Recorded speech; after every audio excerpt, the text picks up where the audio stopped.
What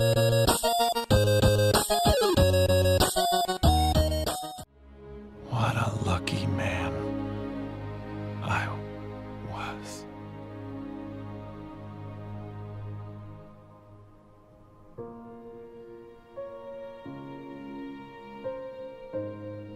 No! No! No!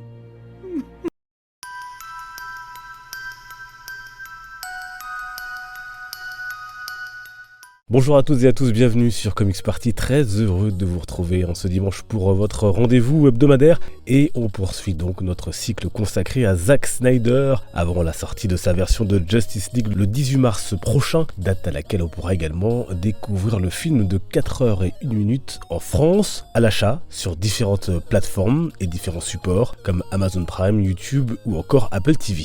Ces 2 dernières semaines, nous nous étions concentrés sur Man of Steel à travers la première scène de vol de Superman et la spectaculaire réinvention de Krypton. Cette semaine, on passe au film suivant qui lui aussi a subi son lot de critiques, mais que j'aime tout particulièrement, surtout en version longue, donc Batman v Superman, sorti en 2016. D'ailleurs, donnez-moi votre rapport à ce film dans les commentaires, je suis curieux de tout savoir. On retrouvait donc Henry Cavill au casting sous le costume de Superman et pour la première fois Ben Affleck en Batman, ainsi que Gal Gadot en Wonder Woman. Dans une autre scène, on nous introduisait également Flash, Cyborg et Aquaman, qui ont par la suite pris place dans la fameuse Ligue des Justiciers.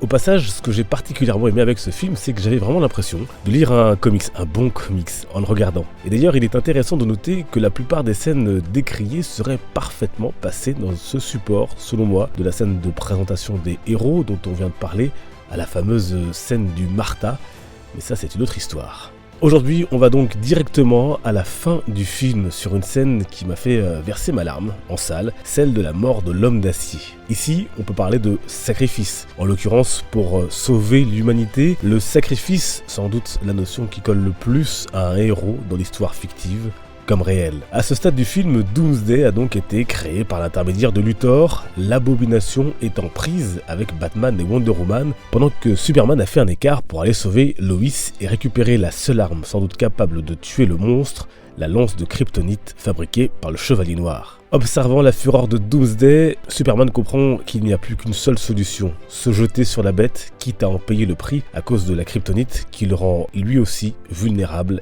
et mortel. C'est après un je t'aime d'adieu que Lois comprend ce que compte entreprendre son Superman. This is my world. No, Clark, don't. You are my world.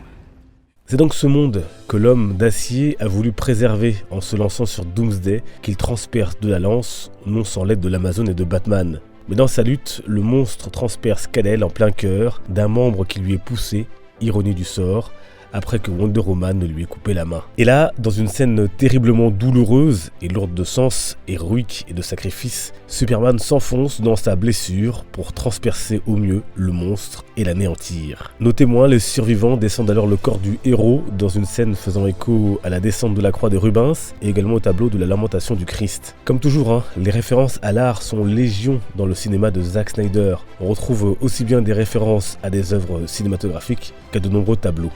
Alors je dois avouer quand même que cette mort m'a surpris, même si je l'ai vu venir, après que Superman bien sûr ait récupéré la lance. Pourtant si on fait le parallèle avec les comics, c'était somme toute assez évident.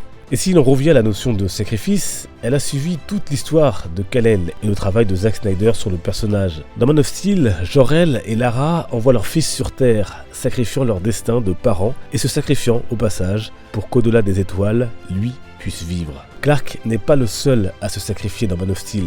Zack Snyder met aussi en avant la figure même du héros américain, le soldat, à travers le colonel Nathan Hardy, interprété par Christopher Meloni, et qui, plein de courage, lance son vaisseau sur l'engin kryptonien menaçant la Terre de destruction.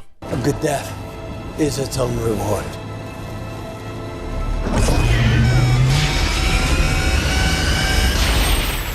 Enfin, Superman doit aussi sacrifier le général Zod dans Man of Steel pour sauver des humains qu'il menace de tuer. Malgré toute la haine de cet homme, Clark ne peut se résoudre dans un premier temps à le faire. Mais en vérité, il ne lui laisse pas le choix. Il a bien sûr cette famille à sauver, mais là aussi toute l'humanité. Car comme on l'a vu dans le premier épisode de ce cycle, Zod est programmé pour permettre à son peuple de survivre, quitte à anéantir toute une population. Et porté par la destruction de sa dernière chambre de procréation artificielle, il n'a plus qu'une seule volonté, tuer tous les humains que Kal-El aime tant.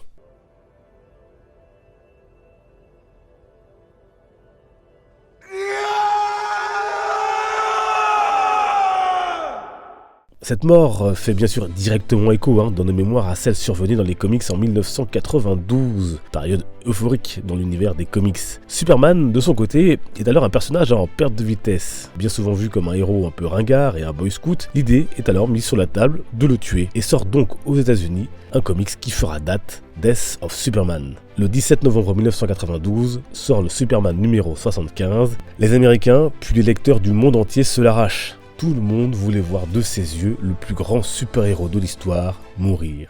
Superman died Wednesday. East Greg Agnew reports on a world without the first superhero. Et c'est donc également contre Doomsday, après un combat au corps à corps, que le héros tombe au champ d'honneur. Il reviendra bien sûr quelques temps plus tard dans le retour de Superman. Des morts, Superman en aura connu d'autres, comme plus près de nous sa version New 52 qui trouve la mort dans le titre Requiem. Infecté auparavant, Superman perd peu à peu ses pouvoirs. Il livre son dernier combat contre un homme convaincu d'être lui et qui a des pouvoirs similaires. Alors épuisé, l'homme d'acier meurt au milieu de ses amis. Pour en revenir à Snyder, il est au final évident que la notion de sacrifice soit entrée en jeu dans sa vision de Superman, et pas seulement parce qu'elle colle aux héros et aux super-héros en général. Il faut bien voir que Superman est présenté dans Man of Steel comme le sauveur, au sens messianique du terme. Comme on l'a vu avec les tableaux présentés précédemment, il y a un parallèle évident avec la figure du Christ venu sauver les hommes. There he is, an alien among us. We're not alone. Are you, as a United States Senator, personally comfortable saying to a grieving parent, Superman could have saved your child? Le terme même de sacrifice d'ailleurs renvoie directement au latin au terme de sacré. C'est donc tout cela et plus encore qu'il faut voir dans le personnage de Superman et dans le travail présenté par Zack Snyder. Mais tout comme dans les comics et la tradition chrétienne, Superman opérera un retour parmi les hommes pour les sauver à nouveau, à suivre et à découvrir donc dans la Justice League de Zack Snyder dans quelques jours. Voilà donc pour cet épisode consacré à la mort de Superman. N'hésitez pas à me donner votre avis en commentaire et si vous aviez repéré tout cela vous dans cette scène et dans ce film. On se retrouve bien évidemment sur les réseaux sociaux pour échanger, discuter, partager. Vous avez tous les liens comme d'habitude en description. Je vous dis à très bientôt, portez-vous bien, les comics sont une fête. Ciao.